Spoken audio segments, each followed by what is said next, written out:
him turning into a dick. The double down dick? The dick double down Gable dick. Hello, everyone, and welcome to another episode of the Four Motherflippin' Jobbers podcast. There's only two of us. It's just me, the body from Kirkcaldy, Jordan. I'm here. I'm not even going to attempt to be more charismatic, more Brad with that intro. And Jason, the hero of time, as he's known in the It's a big title for me this week. Big title. It is. I mean, we're used to like Jason the Plimp or something like that. So the hero of time is. I'm playing The Legend of Zelda. Fair. Wind Waker for the first time in my entire life. Oh, you never played it? Never. I've never beaten a Zelda game in my entire life, I realize. But I have a Zelda poster there on the other wall. Yeah. Because I have a pure love of Zelda and Zelda games, mostly by watching other people play. But like I love the world and everything, but I just never played one myself. What are you playing on? To completion. Yeah, fair. Are you playing on like a Switch or is it an emulator? I'm playing it on a Wii with a GameCube controller, and it is a GameCube disc. But I have an adapter to make it HD, make my Wii HD Wii. What? Yeah. Wait. Wow, you really are the hero of time. You've gone back in time to be able to play this. All right. Oh, fine. well, I don't have like a Switch or anything to play the online blah blah blah version. Well, this is the real way to do it. Right. Fair. I'm here for it. I'm impressed by it. Do you know it surprises me that you've never complete. You're a bit of a completionist when it comes to that is a new thing for me. Like I became that when I was like late 20s, like because of The Witcher 3. Before that, I would play a Zelda game. There's too many puzzles. I'm like, screw this. What the hell is this? I like the story more, and they have a good story and everything, but it's a lot about puzzle solving and all that. And they're not hard, but I was just like, meh. So I watched Brad do that, and then I get engrossed in the story, and I started to love it from afar. But now I'm in the world, and I'm completing my first Zelda game, The Wind Waker. Please keep us up to date with how that goes. I want to know more and more about it. And then we'll get you a Switch, and we'll get you playing either Breath of the Wild. Well, you get Breath of the Wild and Tears of the Kingdom. Yeah, that's a big undertaking. It's definitely worth it, but my God, that's a lot. The two of the most beautiful games I've ever been sat in front of in my. I've done both of them twice now, and it's like, years of your life, but it's worth it. It's worth it. I would do you know what? Maybe I'll do it again. I've got nothing to do other than raise a child. Well, I just beat The Witcher 3 for the 5th time, so. Oh, that's meta. A few things have happened other than you playing your first Zelda game or trying to complete your first Zelda game. Scotland have won the World Cup, or at least that's how I feel, knowing that England have been kicked out of the World Cup by Argentina in the semi-final. I cannot. You shouldn't be such a hateful person, It doesn't suit you. No, it does. I'm a Scot who hates English football. So I don't hate them English them people. losing is just as good as you literally winning the World Cup. It's honestly neck and neck. Like I don't. If you were to ask me which one would I want more, I tell you what. If the question was, do I want Scotland to do well at a World Cup finally, and I don't need to win it, but just do well, or England never win it? I think I'd maybe have to say England never win it, because... What if do well means World Cup final, but lose? I think I've accepted defeat, that we're never going to be there, so I'm okay with that position, but I don't know how okay I am with England ever winning a World Cup. Like, who is the wrestler comparison of England for you? Because you hate them so much. Which wrestler do you hate just as much as England? Do I need to assign a wrestler to Scotland then, so that I can if you want the comparison? But if you want to add a bonus. True. So okay. So who is the wrestling equivalent of England? To me, yeah. So someone to me that I think should never win, but always seems to be there or thereabouts. And never quite gets it. No, it's more about, because that's like describing England. I want someone that describes your relationship to England. You hate them. You never want them to win. who's like a wrestler like that? Oh, Character, Punk, obviously. hands down. CM Punk? CM Punk. Yeah, They're England? Get him out of So here. you're in hell right now in WWE, but at least in soccer you're good. I'm in 1966 England winning World Cup kind of level of hatred for CM Punk. I just don't want to see it. It doesn't excite me. It doesn't enthrall me. I don't want to be part of that. I want anyone else to be there, you know? So I'm guessing you didn't watch CM Punk on Ask Me About Your Life with Stephanie McMahon or whatever it's called. Tell me your story. I've seen a couple of clips on it, but it didn't no, is the answer. It wasn't as spicy as I hoped, because I remember listening live to the podcast with him and his best friend, blanking on his name. What's his name? They did a podcast. He wrestled in AEW. CM Punk's best friend. They had a big falling out. He cussed him out while he was eating Colt Cabana. That's it. Yeah, Colt Cabana. So he went on Colt Cabana's podcast and talked, and it was talking spicy and Triple H and everybody. So this one was pretty tame, I think. I mean, yeah, we've got corporate Punk now, so it's a little bit different now, huh? Gotta lean into it, become a heel. Yeah, true. So in the final, we have Spain and Argentina on the same kind of line of questioning. Who's the Spain and Argentina of the wrestling world? Who's the Spain or Argentina? So, oh man, Argentina's got to be like Roman Reigns right now. Yeah, fair. Because they're going to go back to back. They're going to have four plus years of dominance. They're in the bloodline era right now. And they're Argentina dirty as well. They're so dirty. So that fits. Yeah, but they're so great, and you must acknowledge them. Yeah. And it's the same tricks every time. We keep falling for it, but yeah. Yeah, I mean, if they win back-to-back World Cups, my goodness. Mm. And Spain, I really don't know. For me, I don't find Spain super interesting as a team. They're very defensive. It seems like no one can score on them, but I don't find their matchups personally that exciting, or anyone on their team. I don't know enough about them. Yeah. I don't really want them to win. I want them to lose to Roman Reigns. Yeah. So who would that be? But they are a champion. 2010, I believe they won. Yeah, so they've been a champ before, yeah. But not this, none of this squad. And none, this different manager. Brand new squad and everything? Yeah, oh yeah. Almost exclusive, entirely. Do you know, my first, because you mentioned Roman Reigns for Argentina, and for Spain, for me, they're super over. Lamine Yamal is super over, right? Yeah. But they've never really done it. This team have never really done it in the World Cup. This is the first time they're kind of getting there. I'm not personally excited by it in the same way you are. Maybe they're LA Knight. So we're not counting the 2010 Spain. This is just judging them. It's a different team. As this current team? Okay, yeah, fair enough. I like it. Okay. So we're gonna make sense. We have a World Cup. So they're gonna lose. Surely, right? They've got it. They can't be a Roman Reigns. That's not gonna happen. No, I don't think so. I mean, do you know what? I'm actually excited for it. I think it's going to be a really good game. And more importantly, to be fair, I actually think France-England for the Bronze Cup, if you like, will also be a pretty good game on Saturday night. So I'm looking forward to that as well. But you know what? We're not here to talk about football, really. We're not. We're here to talk about wrestling. And there's some things that have happened in the world of wrestling in the last week that we would love to talk about. We're just going to dip and dive into some different topics of news that have come up from both Raw, SmackDown, and a couple from AEW as well.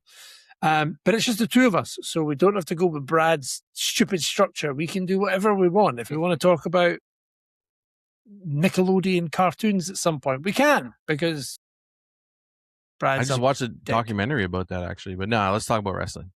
Yeah, but you tell me about that later then. Let's dive in. The first thing I think is important to talk about on the back of Roman Reigns. Let's talk about the Seth Roman promo from Raw this week. I think it was. Do you know what? I'll hand over to you. I want to get your thoughts on it before we go. You watched it though, right? Yeah, I've watched it in its entirety. Yeah, so I'll hand over to you, Jason. Tell me what your thoughts on the promo were and how you felt it was delivered. Okay, so I thought that they started out pretty well, but there was no real risks taken, or it didn't feel like they were upping the ante, turning up the heat, when they were But I like the way it was started. It was professional. It was calm and tame. Seth Rollins is saying they're both legends. You don't know how much time they have left, whatever. They're going to sit down, have a match, and, tear the roof off. So he goes and does business. He signs it. Roman sits there, chill, like he always does. They talk a little bit. It felt underwhelming, but okay. We got weeks to go. Even Roman himself, finally, Seth walks away. He's like, that's it? That's all you got to say? And then he's like, all right, let's crank up the kayfabe to the point of being shoot a little bit. Just telling the truth. He's just telling the truth because it works in kayfabe and it works in reality, right? His cadence and his delivery is just like timeless. He could talk about anything and get out there, and it's just so much bravado and believability in the way he communicates, and it's the contrast from what he used to be is insane. It's ridiculous. It's insane how much better he is, and it's just so funny and true, and it hurts. It felt like he was destroying him line for line, bar for bar in a rap battle. Like it was, and it doesn't take too much overthinking or whatever. You just say like it is. Hey, you're going to get hurt again. That's what people are always saying. Like you just take what you see on the internet. Basically, they've been doing that a lot and deliver it really well. And Seth's performance, it was incredible. Like his restraint that he showed, I thought was great until later, which we'll get into.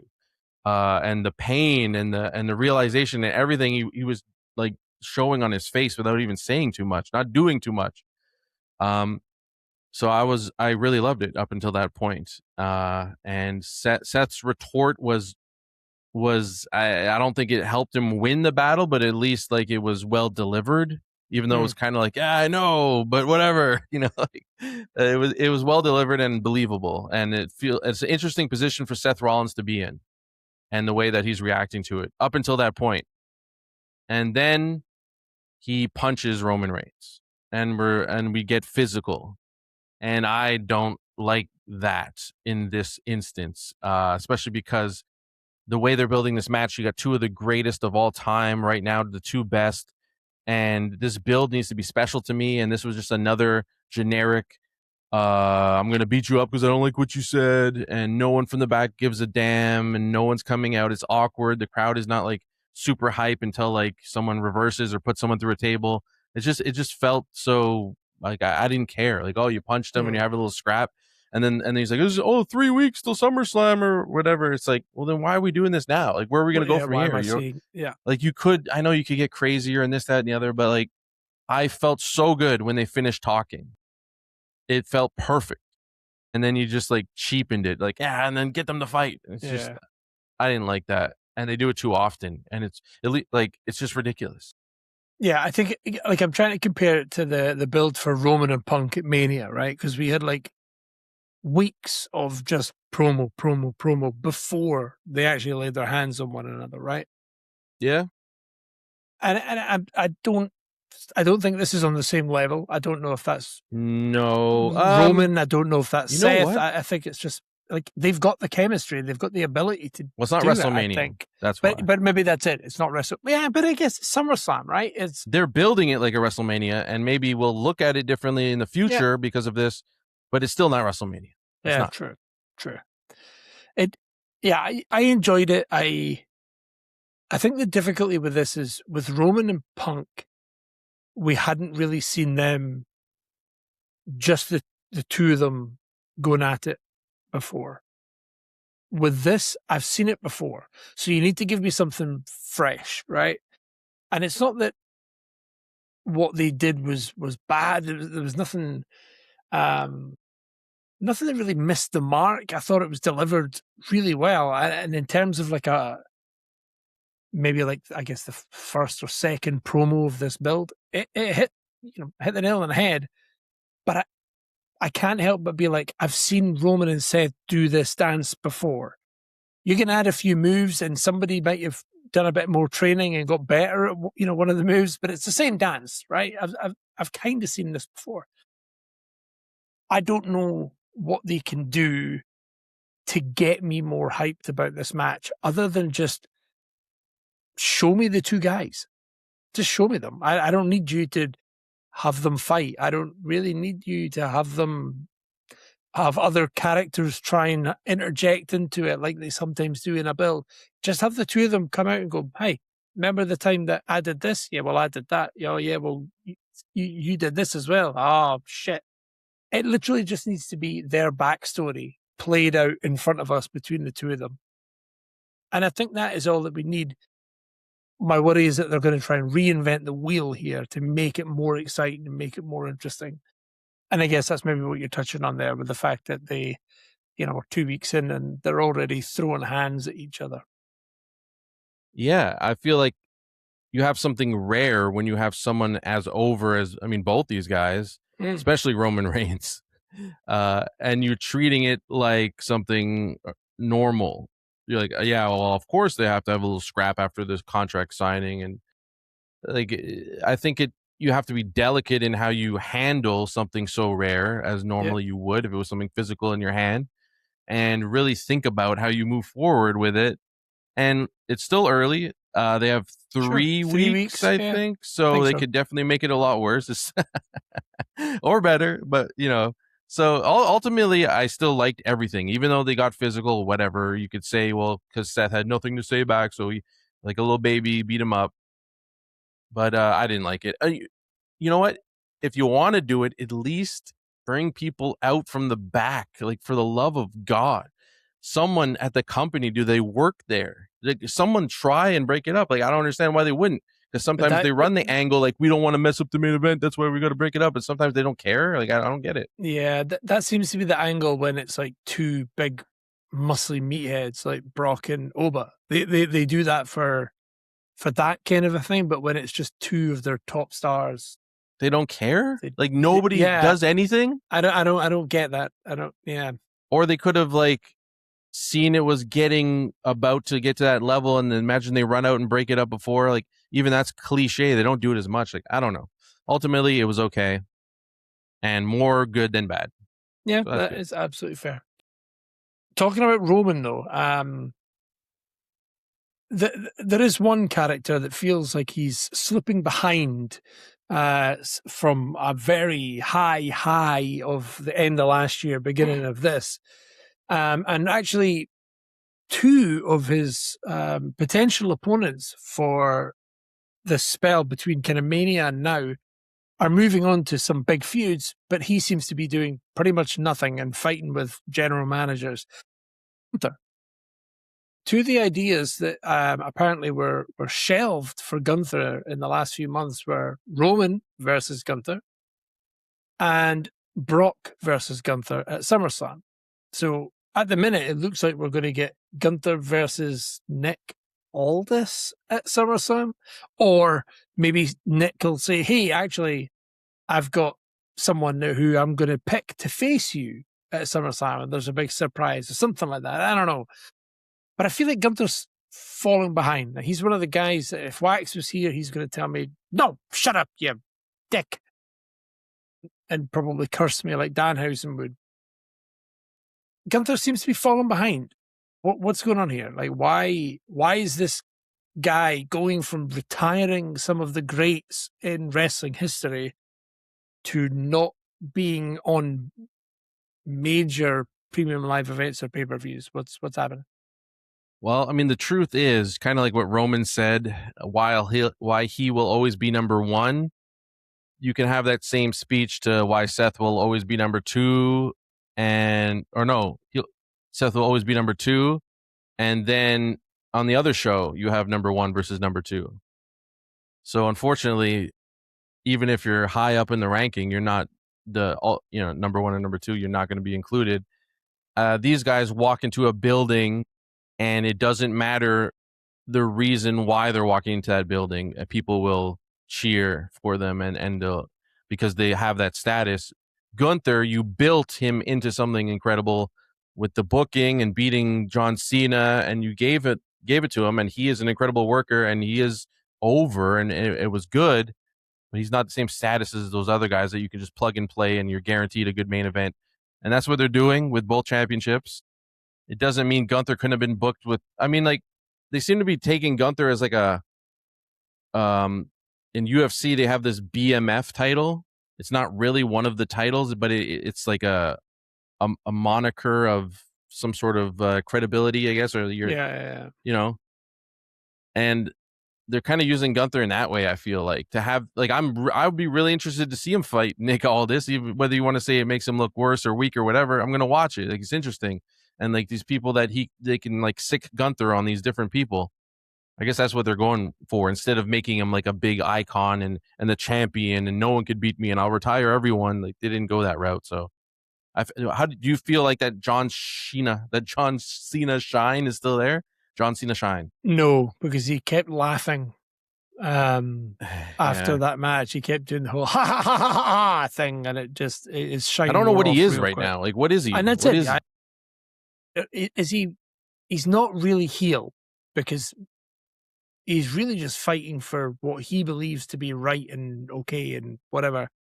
So he's not heel, but he's also not face. So I don't know where he fits at the minute. I think rather than be fighting to get into the main card and to get to that top title, he just seems to be fighting for a mid card title, because well, I can't have so? If he's not going to be fighting the main guys for the main title, I need him doing something. I don't want him just blood feuding with the fucking general manager. Like, it's just not good enough for Gunther. The only pushback I have on that is I feel like if you give him like a mid card title, you're kind of like locking him into the mid card area. You know, like him fighting Nick Aldis is an attraction, at least. Right? That's fair. And he can still float around the top, even if it's a weird side quest, you know? And I get that. I guess if you look at the last year for him, it's been Goldberg, Cena, AJ, and now Aldis. And it's like, so in that year, there's 4, former wrestlers, if you want to go with that. He's either retired them or they're, whatever the hell's happening with Aldis now.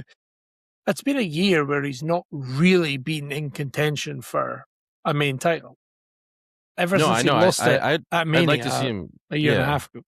I'd like to see him get back into it for sure. I guess they just don't know how to do it, or they're kind of treating the SummerSlam like another WrestleMania, and they weren't willing to make him the number 1 or the number 2. He's number 3. I guess that's the problem, though. Like, if you keep, you've got WrestleMania, and then we've got the summer WrestleMania, and then, by the way, we've got a winter WrestleMania.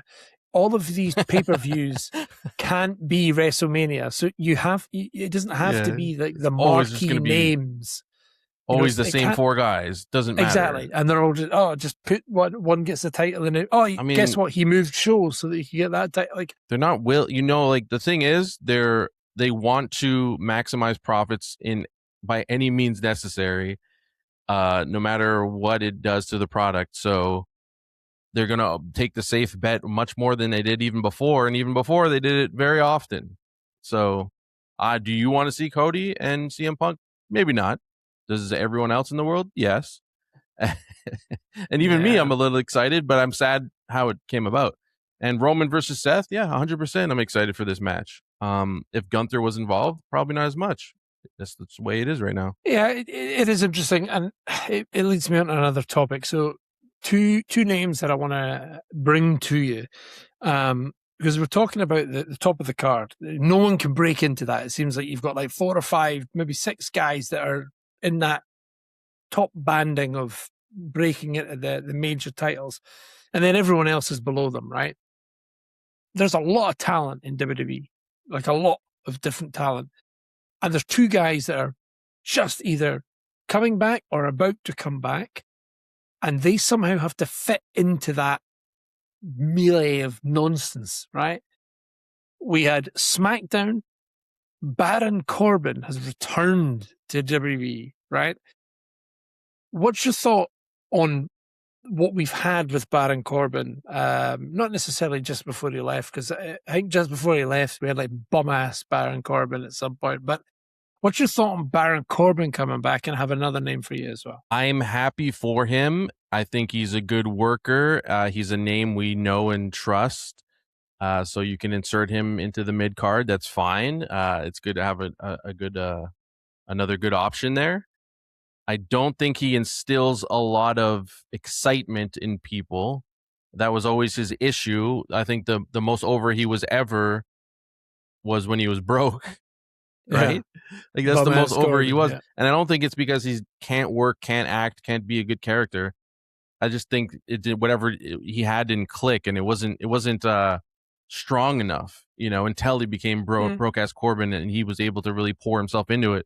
The stuff before that, like with the lone wolf and all this stuff, like what was all that? Like I don't think it was good enough for someone like him. I don't think it fit him.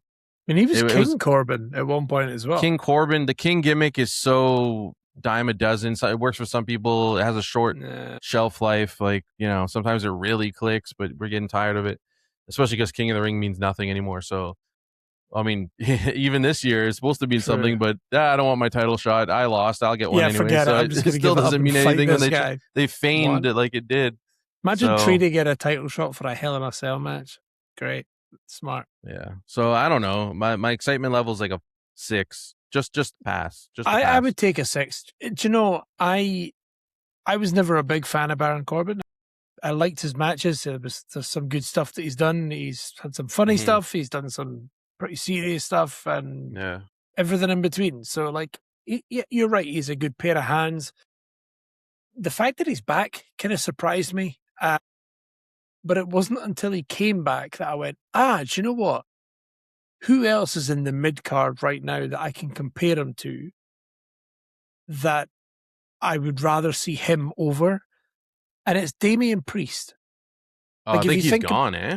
I think he's at AAA. He's AAA, but he's still the tag champ on SmackDown. Yeah, I had no idea. him and R-Truth are still the tag champs. So he's still around. Yeah. But if that kind of level is where I expect Baron Corbin to be. And if you're telling me, you can have Baron Corbin or Damian Priest, well, I'll have Baron Corbin. I would say they're very similar in the way that they are good, but they never got that special connection with the crowd. I think Corbin did for a moment with broke ass Corbin. I think it did get over, but not maybe in the way you wanted to, and not strong enough. But like Damian's always struggled too. But Damian's been champ. I know, but did he never connected? No, even as 100%. Champ. No, he sucked. It was the story was about how he became champ and the previous champ more than him. But props to getting the belt. He held it longer than Sami Zayn did. So yeah. But yes, Baron Corbin is back. The other name that I wanted to mention, we got a little vignette. There's been a little chat about this. It looks like the Monday after SummerSlam.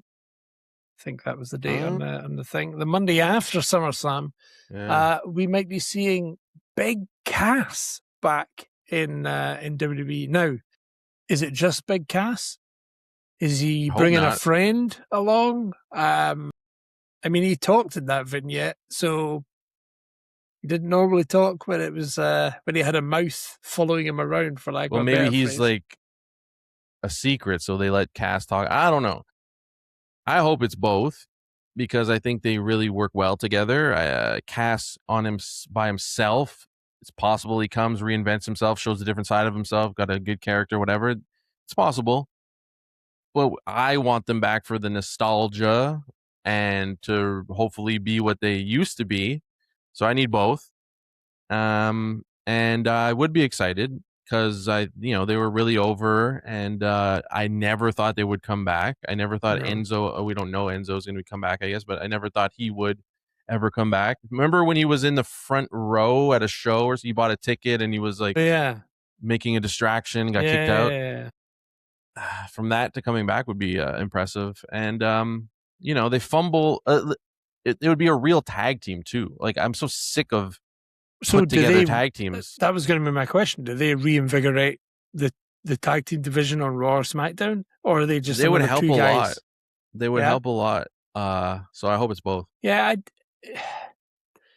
Cass was good in AEW. Like he did well, but Enzo and Cass is what people want to see, right? That's what people remember. That's what, from WWE fans, from that point of view, that's what people remember. I think it's a really good tactical move for them to be like, oh yeah, here's this guy. And they're quite clearly showing who it is. It's not like they've hidden his face or anything. Like here's Cass, here's this guy, he's coming back. Yeah, okay, very good. I think it would be daft if they didn't have Enzo lined up to come back with them. So, do I want to see them both? Yeah, of course I do. Do I think Big Cass would fit somewhere in the roster on his own? Yeah, maybe. But I don't know what he does. Like, who does he face off against? I don't know. Him versus the other big tall guy from Solo Sikoa's pals? I have no idea. So I hope it is the two of them, and I think you're right. I think they would reinvigorate the tag team division, give us something that we can actually be excited to see. So let's see what happens there. But I briefly mentioned AEW as well. One thing I'd like to quickly ask you, Jason. Your boy MJF lost his title. I know. Yeah, I imagine you're pretty upset. I watched the match live. Okay, cool. That I was not prepared for that, to be honest. I thought you'd be like, I saw a clip. You watched it live. Well done. What did you think? I don't think I set out to watch it necessarily. I don't think I even remembered that they were having it, but I turned on AEW right around the right when MJF was coming out, and then I was like, oh yeah. I remember I heard they're gonna have a match because they have it on their weekly show, which I guess is cool sometimes. And what did I think about the match? Obviously, I'm upset with the result. I don't hate Kenny Omega. At least someone else with a cool big name has the title, so that's fine. I'm not saying he doesn't deserve it. I'm just more of an MJF fan, and he just lost it and got it back recently. It's annoying when you keep doing it, but at least you're racking up your numbers as far as total championships. The match was not my style, especially the ending with like a million finishers and MJF.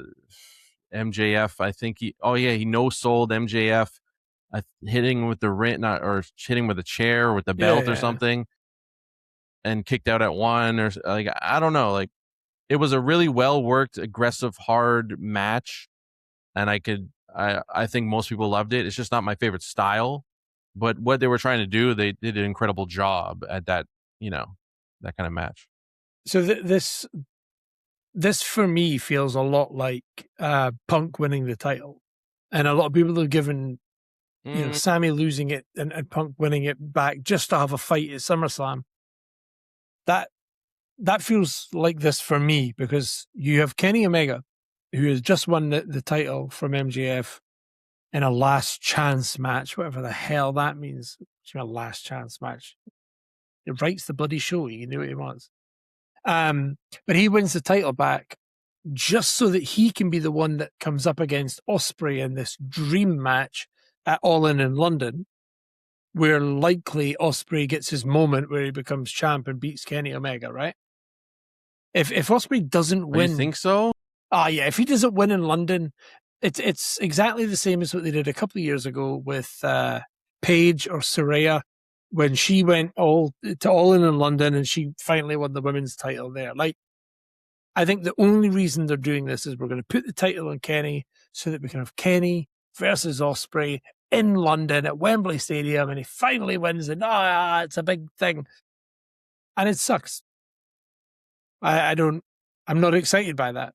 I like Kenny Omega, I like Will Ospreay, but when I can, and do you know what? If I'm wrong, and in a few episodes of this podcast, I'm like, oh shit, okay, fine. If I'm wrong, it is what it is. But it's so on the nose and so predictable for me that I'm just like, I don't need to see it now. I know what's going to happen. And I've seen a Kenny Omega match before, and I've seen a Will Ospreay match before, so I know what I'm going to get. I don't really need to see what else happens. I'm interested. It's like I said, it's not my favorite style, but I definitely want to watch it because I do appreciate what they do in these matches, even though it's not what intrigues me the most storytelling wise. There is story within the match, of course, but it's more like, I don't know. It's like you marvel at the technical aspect of everything they're doing because it's incredibly done and smooth, and the transitions and everything. I can look at it and be like, wow, and be excited to look at it. But sometimes it just takes me out of it when the pain threshold and the level of damage that needs to be done for you to win the match is more like Marvel levels than like human levels. But I don't know. I continue to watch them, and maybe I'll change my mind. It's a different style, different this. Maybe I'll start to like it more. Do you remember? Do you remember a few years? I say a few years ago. It was probably like 12 years ago or something. We had Triple H versus Sting at WrestleMania. Yeah, and it was like they were in the middle of fighting, and suddenly DX come out, and then NWO come out. It was just like all these different characters got involved. It was just a way to get as many different people smushed together to make a spectacle as possible. I feel like that's what we're going to get here, because obviously Ospreay's with the Death Riders and John Moxley, so there's going to be some nonsense happening there. Kenny is obviously pals with, the Young Bucks and all these other folks, so there's going to be some nonsense happening there as well. This entire match is just going to be kick, flip, spin, jump, interference. Out comes another one. This happened. Low blow. This guy, and I'm just like, whoa!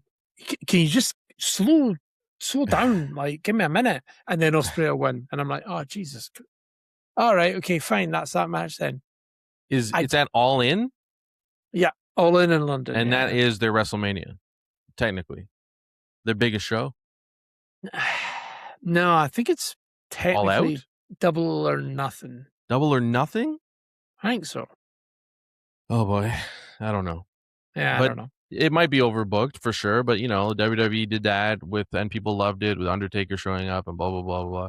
So like, I'm interested. I always want to see the big shows, the big matches, like how they book it, even if it's somewhat predictable. There's gonna be something that maybe surprises you. True. I don't think Will Ospreay's winning personally, only because I don't think I want him. I don't want him to win. I don't think he should have the title personally, but that's coming from someone that's not.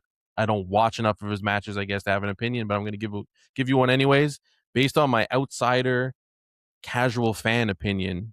My superstar, like main event level guy, it's not going off in my spider senses personally. Now maybe I'm wrong, but I don't think I am. Will Ospreay losing in London, just British Bulldog lost to Shawn Michaels in London. It was great. I don't know if you can compare Will Ospreay to the British Bulldog, but I'm not comparing them, but like the love of London. Yeah, fair, absolutely. Was there anything else you wanted to bring up from the week that was in terms of news, Jason? Yeah, I think there's one more thing. We have a lot of people have been talking about the vision and where they stand, the dynamic of it, what they look like, the members, and a lot of people are upset that Braun Breaker seems to be taking a back seat or a different role, doesn't feel as special, doesn't feel as pushed. And I can agree with that 100% and be a little sad about it, because I like Braun Breaker and I think he should be main event level now or sometime later.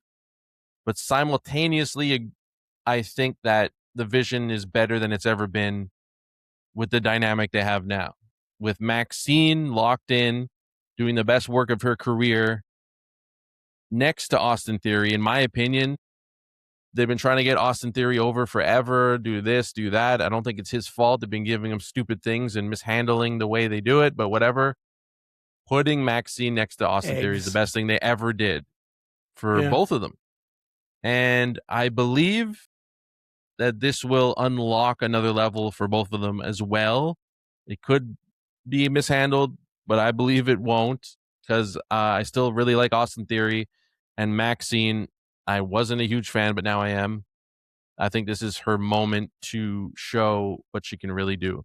And unfortunately, I think Braun Breaker, looks-wise, fits in this enforcer role standing next to the beautiful Austin Theory and Maxine. Like, it just works.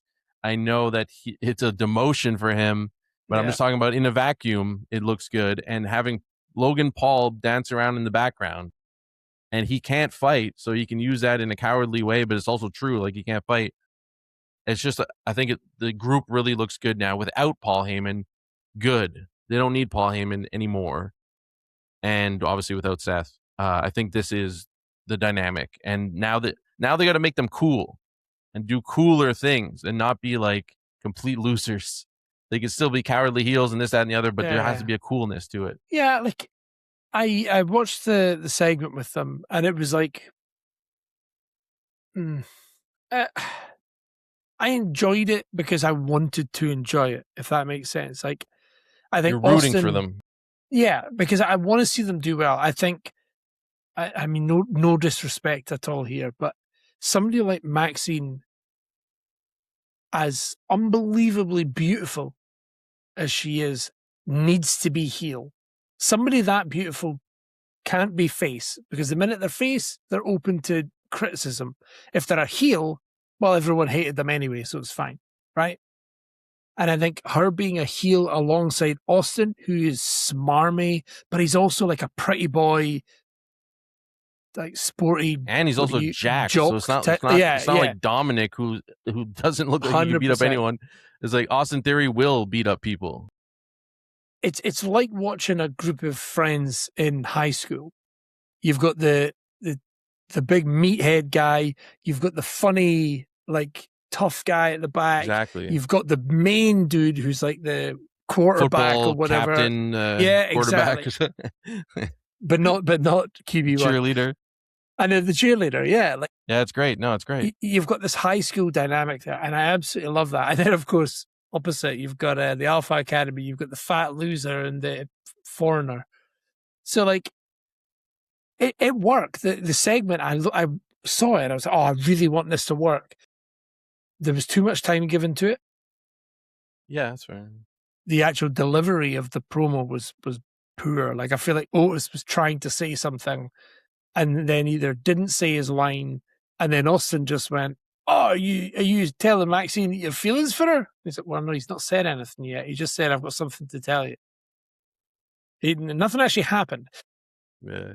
So I really want them to do well, because you're right. This is the best version of the Vision without Seth that we've ever had. It feels like there is actually a vision, like, for them. True. Like, I could see what they are now. Before it was just like people together, and Paul Heyman was there. It's like, what is this? I don't know.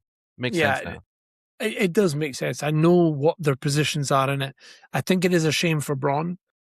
He comes off a loss from Seth, and maybe he needs to just fall down the pack a little bit. I think it's perfect, to be honest with you, because where else was he going to go? He's not going to the main event right now, whether he should be or shouldn't be, because you got the four main pillars holding it down, and many people that, like we talked about Gunther, aren't going to get there while that's happening. So you can sink your teeth into this new role and get yourself over all over again, and then you'll be ready later. Hopefully. Yeah, I think a run with the tag titles it's not going to do them harm. You could destroy them all eventually, and then become a face or something. Absolutely. But I like I want to like this dynamic, because I know what they are now. I know who's who within that pack. I think we just need a few more weeks to see how they play it out. But I think you're right as well. Paul, out of here, mate. Don't need you anymore. I'll say young, fresh vision, young, beautiful people. Get Paul out of there. Yeah, 100%. 100%. No offense. He's a beautiful man. I'm sure he's a little bit older. Yeah, I mean, beautiful. Okay. That is everything from me. Jason, unless you've got anything else. No, I think that's about it. There are luckily a couple of things to be excited about in wrestling, even though they're trying to squeeze your soul every single week with a new commercial But no, there's some stuff brewing, and SummerSlam looks incredible. It's going to be stacked. It's building. Actually, let me just. Oh, sorry. There is one quick thing, but what were you going to say? No, hit me up. Lyra Valkyria. What do you think about that transition to the crazy bird lady from Home Alone 2? Instantly, too. I don't, like, if we worked our way there, okay. But no, the next day she's just wearing, like, a rag, and, like, why? The thing that's weird about it more than anything for me is Bailey was the mental one, right? Bailey had just like the split personality thing going on, and then suddenly Bailey's, no, forget that, she's fine. Oh, but by the way, the other one, she's mental. And instantly. She wasn't yesterday, but she just turned up in a potato sack and yeah, like I don't know. And then she's got the same music as she comes out to and stuff. It doesn't work if you're going to come out to the same. It's also really bad because I don't think anyone cared about their dynamic or them breaking up or being together or anything anyway. So, I mean, the only thing that got a pop that she said, and rightfully so, was saying that Bailey's the worst of the 4 horsewomen or something. True. Right. But everything else was like, all right. Why don't you just keep her normal and they had a feud, like a good competitive feud or something? Like, I don't know. Nothing wrong. Like, Lyra has the ability to be great. I've just not seen it. And having a feud with Bailey, I just don't think does much for her. She hasn't found what makes her great yet, but I haven't given up the ability that she for sure. the belief that she will. No, I just don't know if Bailey's going to bring that out of her, especially if she's also changing character at the same time. Separate them. They need to be like, it's been going on long enough. It hasn't worked. No. Yeah, for sure. The card for SummerSlam does look stacked. I'm just looking at it now. We don't know what is happening because obviously it's a 2-nighter. We got Liv versus Io. We got Oba versus Brock. Roman versus Seth. Penta versus Chad Gable. That's going to be a great match. That is good because of the build. Yeah, for sure. Yeah, the build is going to be great. The match is going to be insane. If you watch the El Grande versus El Grande match, if we get anything on close to that level, it's going to be ridiculous. Punk and Cody, piss off. And in this weird 6-man tag, LA Knight, Solo, and Royce Keys versus the Bloodline. Not really. Oh God, I didn't know that was on there. I don't know what is happening there. It's just something to get the rest of the Bloodline on the card. Yeah, it is. Do you think there's any chance? And I know it was built beautifully, one of the most beautifully built and beloved storylines of the year with Chad Gable, and now he's a reformed man. Reformed? Yeah, that's a good word. But is there any chance that he says it was all a lie and he doubles down and dastardly wins the title against Penta in a horrible way and unmasks him, or like shits on the mask, or like stomps the mask, or like just goes horribly the other way? This could be one of the greatest stories of all time, because obviously he left when Penta had just started and said, I'm going to learn about the ways of lucha so that I can, so I can come back and beat you, right? And now we're this full circle moment where he's gone through it, he's learned so much, exactly like you say, and then for him to finally get that shot at the IC title against Penta, I think it would be an incredible play from WWE for Chad to come back and go, nah, spin. Like, I had you this unmasks whole time. Penta and rips it in two. Yeah, and it just goes, nah, I was kidding this whole time. I did all of this just to win this title from you, and now I'm better than you. Thank you. Or you just keep it feel good and he wins it in a clean way and shakes his hand and moves on. And either way, I'd be like, either way, right, it's good. Yeah. I'm fine with it. But you're right, actually. Or he goes back to being Shorty G. Hopefully not. But, No. It's in his arsenal should he need it. The fact that he recovered from Shorty G. Yeah, it's a miracle. Give him this should be for the WWE Championship, just for that. Yeah, not the 100%. IC. Well, there you have it. That is everything that we have for you this week from the 4, or at least just the 2 jobbers.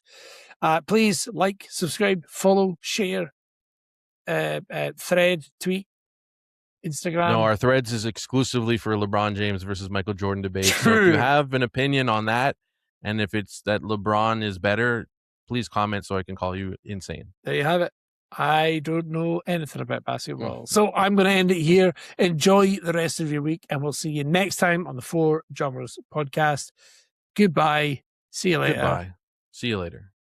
And all that pish. Yeah, that's a good sign off. Goodbye. See you later.